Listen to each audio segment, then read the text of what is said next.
première nuit complète de test avec le convertisseur allumé et du coup le frigo en marche non-stop. Là il est en train de tirer, donc il me fait descendre la tension à 12 volts, ce qui est la limite que j'ai programmée grosso modo sur ma batterie. Donc là ça fait depuis hier vers les 21h et il est 8h du matin que je n'ai plus de production solaire. Là j'ai une toute petite production solaire, mais c'est vraiment très léger.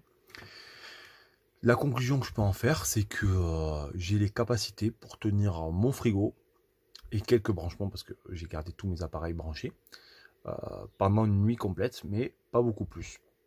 Si je descends en dessous des 12 volts, ça va pas être la mort, hein, quand même, mais c'est la limite que j'essaie de me fixer. Donc, il va falloir que je prévoie soit une capacité supérieure de batterie, puisque j'ai que du 100 Ah pour l'instant. Bon, il est prévu plus tard, quand j'aurai le budget, d'en acheter une deuxième, voire de passer à du lithium de meilleure capacité. Ou alors que je me joue avec la capacité du frigo à ne pas le faire tourner toute la nuit. Et ça, je pense que c'est une option intéressante. Je vais voir, je vais contrôler la température du frigo, puisque j'ai des capteurs, et je vais suivre si pendant 2-3 heures, je peux l'éteindre, voir ce que ça donne. Voilà. Voilà en tout cas pour le petit point sur la consommation du frigo pendant une nuit. Allez, constatation au réveil de la consommation de mon frigo. Là il est reparti, je viens de le rallumer. J'ai dû l'éteindre dans la nuit puisque j'avais atteint un seuil critique.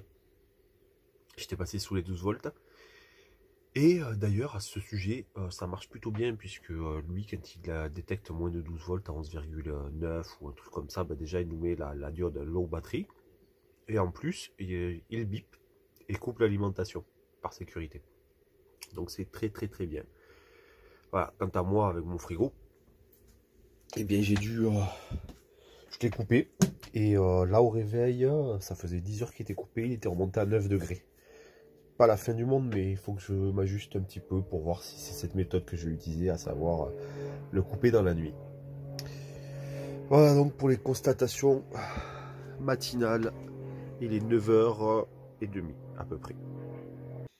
Bon, le casse-tête concernant ce frigo de 130 volts, après utilisation sur quelques jours, voire un peu plus d'une semaine, je me rends compte que mon réseau de 130 volts et le frigo, ça fonctionne énormément, mine de rien, sur la batterie.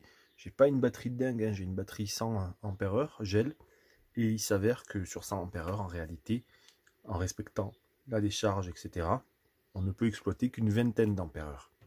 Mais bon, ça c'est un autre sujet. Le problème donc, c'est que dès que je mets en fonction mon convertisseur de 130 volts, ça prend facilement dans les 700, 0,7 ampères-heure. Et en plus, quand le frigo lui se met en marche, on monte à plus de 2 ampères-heure sans problème. À ce rythme-là, avec cette consommation, je ne tiens que difficilement une nuit complète. Donc c'est complexe.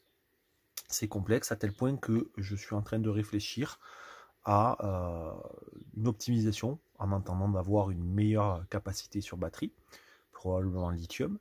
Ce que je vais faire, c'est que je vais jouer sur l'horodatage du fonctionnement de mon frigo. J'ai installé un module domotisable qu'on appelle Shelly. On va pas bien le voir, mais il est au fond là.